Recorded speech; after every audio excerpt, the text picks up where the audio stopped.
इस वीडियो में हम लोग क्लास 5 साइंस का चैप्टर 8 पढ़ने वाले हैं। चैप्टर 8 का नाम है रॉस की जंग मलेरिया के संग।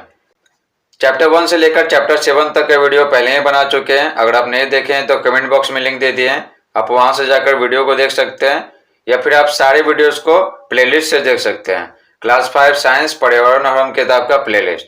तो चलिए बिना समय गवाए वीडियो को स्टार्ट करते हैं। इस वीडियो में हम लोग पढ़ने वाले हैं क्या मलेरिया के बारे में। मलेरिया एक संक्रामक बीमारी है।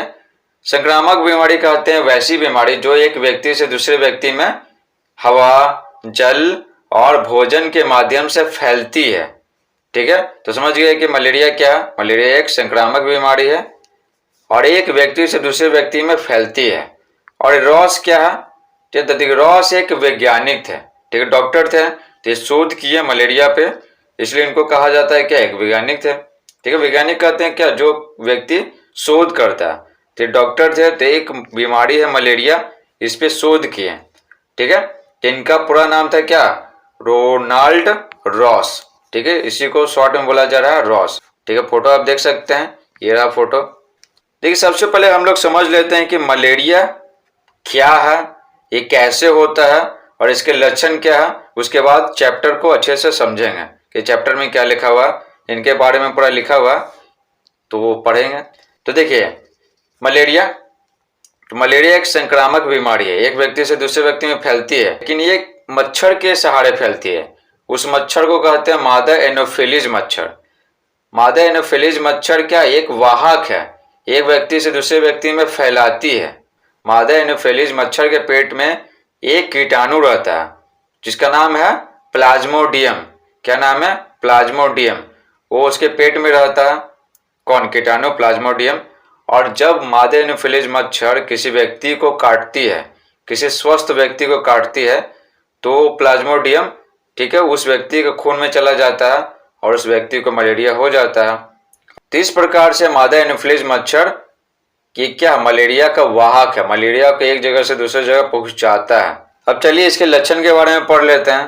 देखिए मलेरिया का लक्षण है ठंड लगना, तेज बुखार, सिर दर्द भी होगा, गले में खराश रहेगा, पसीना आना, थकान होना, बेचैनी होना, उल्टी होना और खून की कमी होना, जिसको एनीमिया कहते हैं, और मांसपेशियों में दर्द होगा। ठीक है, ये सारे लक्षण क्या है, ये सारे लक्षण मलेरिया के हैं। आई होप आप समझ गए होंगे कि मलेरिया क्या होता है और एक व्यक्ति से दूसरे व्यक्ति में कैसे फैलता है, किस मच्छर के कारण फैलता है और किस जीवाणु के कारण फैलता है। उस जीवाणु का क्या नाम है, प्लाज्मोडियम। अब चलिए सारा चैप्टर आपको अच्छे से समझ में आएगा। लिखा हुआ है मलेरिया एक व्यक्ति से दूसरे व्यक्ति में फैलने वाली एक संक्रामक बीमारी। संक्रामक बीमारी कहते हैं जो एक व्यक्ति से दूसरे व्यक्ति में फैलता है। यह बीमारी मच्छरों के काटने से होती है। सही बात है, कौन सा मच्छर, मादा एनोफिलीज मच्छर। मच्छर मलेरिया के जीवों के वाहक है, मलेरिया के जीवों के वाहक है।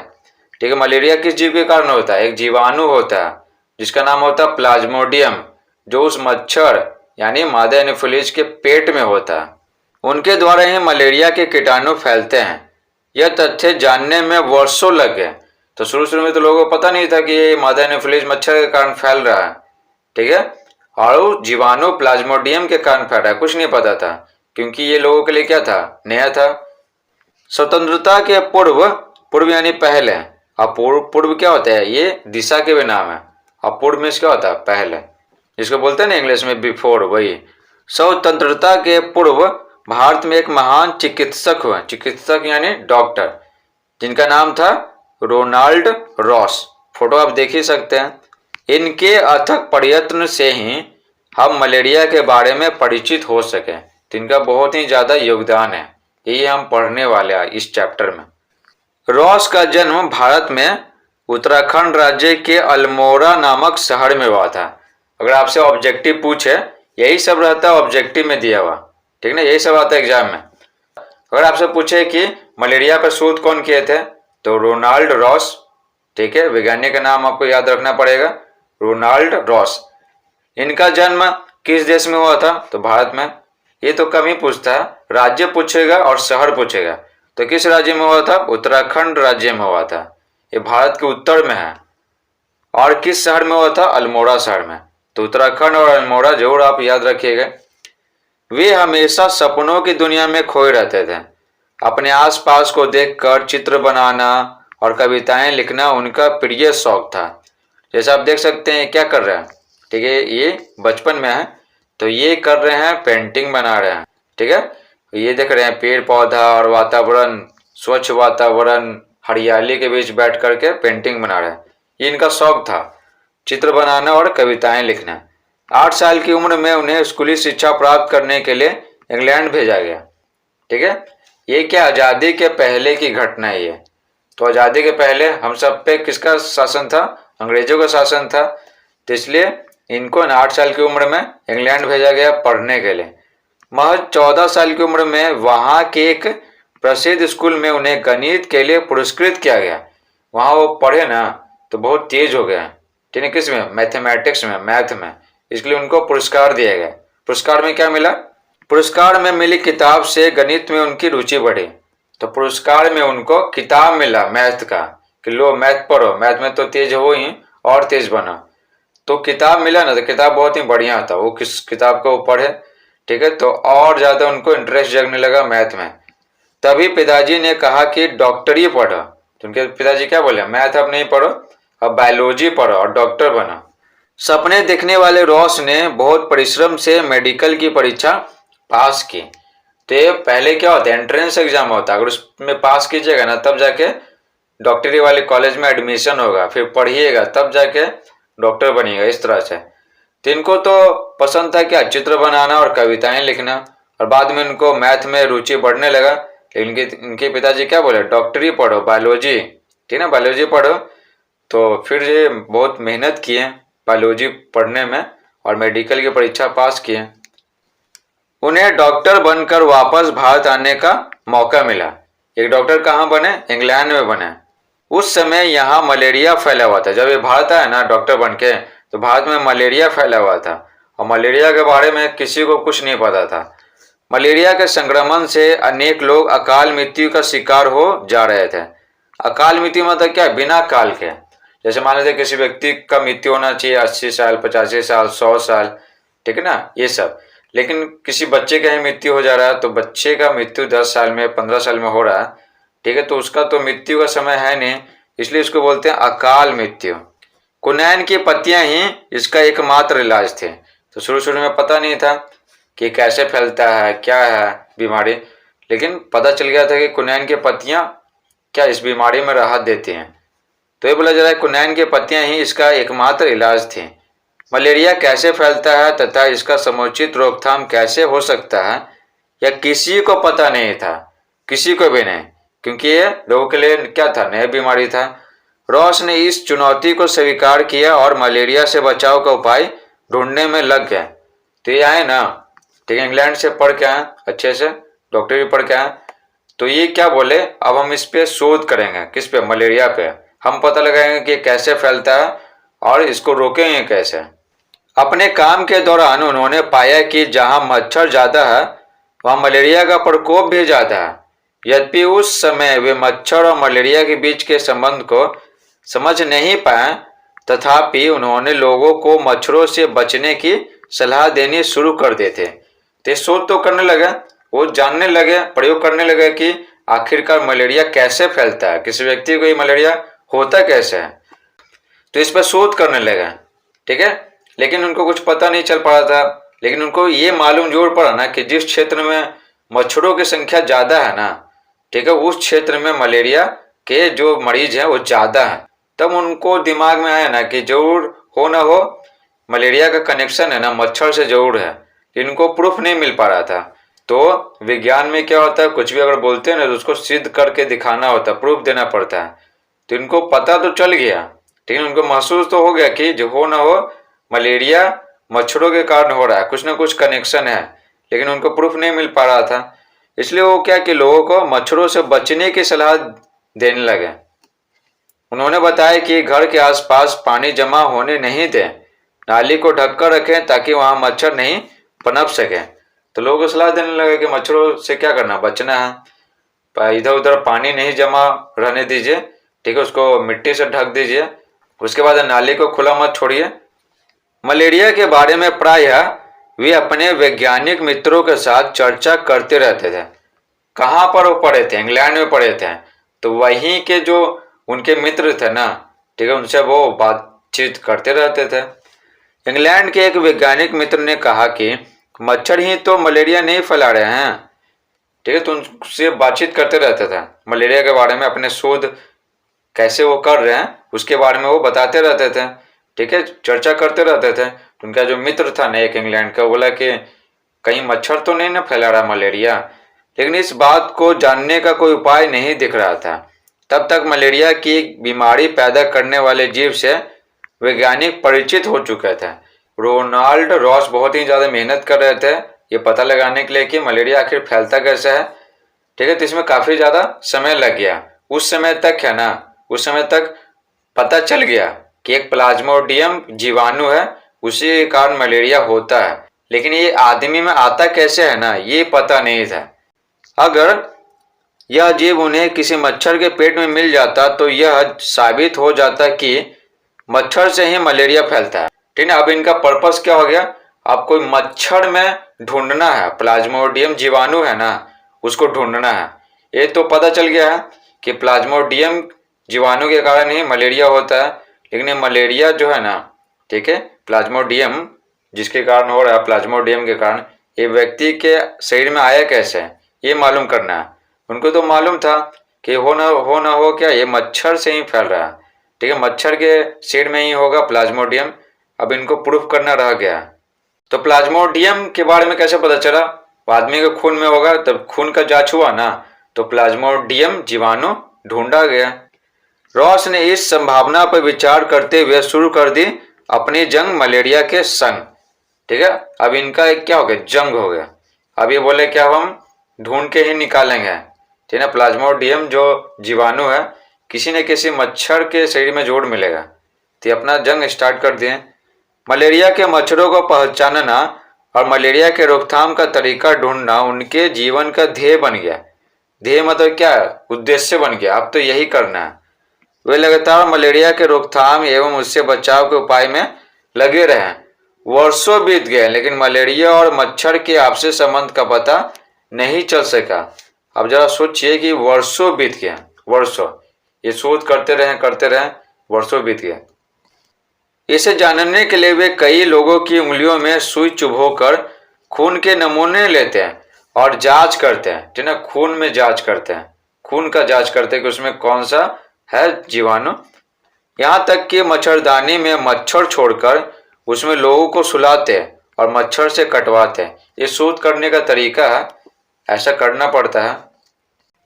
फिर उनकी उंगली में सुई चुभोकर खून के नमूने लेते हैं, उसकी जांच करते हैं। इस स्वस्थ व्यक्ति को क्या सुला दिया मच्छरदानी के अंदर, और मच्छरदानी के अंदर क्या छोड़ दिया, मच्छर छोड़ दिए, ठीक है, अलग अलग मच्छर छोड़ते थे, ठीक है। तो फिर उसका फिर क्या, मच्छर जब काटा तो सुबह में फिर उसका नमूना लेते थे, खून का जांच करते थे, फिर उनको कुछ नहीं मिलता था, ठीक है, उसको मलेरिया नहीं हुआ, ठीक है। वो ढूंढ रहे थे उस मच्छर को, ठीक है ना, कि वो काटे और फिर जब खून जांच करेंगे उसमें प्लाज्मोडियम मिल जाएगा, यानी कि वही मच्छर के कारण फैल रहा है। तो ऐसा तो हो नहीं पा रहा था, मिल ही नहीं पा रहा था वो मच्छर। मच्छरदानी के मच्छर को पकड़कर उसके पेट और सूंड की चीर फाड़ कर उसके अंदर के पदार्थ को सूक्ष्मदर्शी की सहायता से जांच करते हैं। यहाँ पर देखिए सूक्ष्मदर्शी, सूक्ष्मदर्शी क्या एक यंत्र है, ठीक है ना, एक यंत्र है। देखिए सूक्ष्म क्या होता है, बहुत छोटा, दर्शी मतलब क्या, देखने वाला। तो सूक्ष्मदर्शी की सहायता से हम क्या करते हैं, जो आंखों से नहीं दिखाई पड़ता है, यानी जो बहुत छोटा हो उसको हम जूम करके देखते हैं। आजकल ऐसा सूक्ष्मदर्शी आ गया है ना कि हम कोई भी वस्तु है ना उसको 10 लाख गुना तक जूम करके देख सकते हैं। और एक और होता है टेलीस्कोप, तो दूर की वस्तु को देखने के लिए टेलीस्कोप, और नजदीक की वस्तु को जूम करके देखने के लिए जो बहुत छोटा हो तो वो यंत्र को कहते हैं क्या, सूक्ष्मदर्शी। तो मच्छर तो बहुत छोटे होते हैं, ठीक है, उसको सूंड देखना है जिससे वो, ठीक है ना, घोंपते हैं, गराते हैं, और उसका पेट में वो ढूंढते थे कि कहीं प्लाज्मोडियम मिल जाए जीवाणु, ठीक है, तो प्रूफ हो जाएगा कि वो मच्छर में, ठीक है, वो रहता है और उसके कारण वो फैलता है, ठीक है। तो उसको जूम करके बार बार देखते थे। इस क्रम में उन्हें कई लोगों ने सहयोग दिया। सबसे ज्यादा मदद उनके कर्मचारी अब्दुल एवं एक मलेरिया का मरीज हुसैन खान ने की। हुसैन खान की डॉक्टर रॉस ने काफ़ी देखभाल की। तो उसको मलेरिया हो गया, बुखार लग रहा है, ठीक है, कमजोरी हो गया, गले में खराश है, ठीक है, ये सब है। तो इसको ठीक करने के लिए क्या, उसको पौष्टिक आहार चाहिए। तो उन्हें फलों का जूस, दाल, सब्जी आदि पोषक खाना खिलाते हैं। साथ ही बार बार उन्हें मच्छरों से कटवाते हैं, फिर सुई चुभोकर खून के नमूने लेते हैं और उसकी जांच करते हैं। रात में क्या किए, उसके मच्छरदानी में क्या किए, मच्छर छोड़ दिए, अलग अलग मच्छर, ठीक है, और फिर क्या, सुबह में खून का नमूना लिए और जांच करते हैं। इसी तरह क्रम चलता रहा। साथ ही साथ वे जिन मच्छरों से हुसैन को कटवाते हैं उनकी भी जांच करते हैं, ठीक है, उसको चीर फाड़ करके देखते हैं मच्छर को। आखिरकार रॉस की तलाश पूरी हुई। तो बोला जा रहा है आखिरकार रॉस की तलाश पूरी हुई। एक विशेष प्रकार के मादा एनोफिल मच्छर के पेट में उन्हें मलेरिया के कीटाणु दिखे, ठीक है। मच्छर का क्या नाम था, एनोफिल मच्छर, ठीक है, एनोफिल मच्छर। वे खुशी से उछल पड़े। 16 साल के अथक प्रयास के बाद वे पता लगा पाए कि मादा एनोफिल मच्छर ही मलेरिया के कीटाणुओं का एक मनुष्य के शरीर से दूसरे मनुष्य तक पहुंचाती है, ठीक है। कितना साल तक मेहनत किए, शोध किए, 16 साल तक लगातार शोध करते रहे, ठीक है। देखिए यहाँ पर बोला जा रहा 16 साल के बाद ये बोल रहे हैं किसको, मादा एनोफिल मच्छर को, कि आखिरकार तुमको पकड़ लिए। मलेरिया के रोकथाम की दिशा में डॉक्टर रॉस द्वारा किए गए इस खोज को कोई नहीं भुला सकता, ठीक है। इन्हीं का बहुत योगदान था। यही ना बताएं कि ये मादा एनोफिल मच्छर के कारण फैलता है, ठीक है। जब बताएं तो फिर मादा एनोफिल मच्छर को मारने का ढेर सारा दवाई बनने लगा। फिर इस पर शोध हुआ और इसको कैसे मारना है, ढेर सारा दवाई अब बन चुका है। तब डॉक्टर रॉस का क्या बहुत ज़्यादा योगदान है। आप जरा सोचिए, 16 साल तक वो शोध किए हैं, तब जाके हमें मादा एनोफिल मच्छर के बारे में पता चला। देखिए अब बोला जा रहा है कुछ सवालों की बारी। अब तो पढ़ लिए, अब सवालों का जवाब देना है। अपने गांव में मच्छर कम करने के लिए आप क्या करेंगे, वही इसमें लिखना है, ठीक है। और भी कई सारे प्रश्न हैं, तो चलिए सारे प्रश्नों का जवाब आपको बताते हैं। तो ये पूछा जा रहा था अपने गांव में मच्छर कम करने के लिए आप क्या करेंगे, ठीक है, मच्छर कम करने के लिए।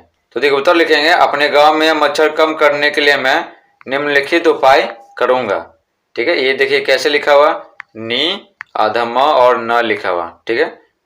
तो क्या क्या उपाय करेंगे, घर के आसपास पानी जमा नहीं होने देंगे, ठीक है। आसपास पानी जमा रहेगा तो उसको क्या करेंगे, मिट्टी से भर देंगे गड्ढा को। नाले को ढककर रखेंगे ताकि वहां मच्छर नहीं पनप सके।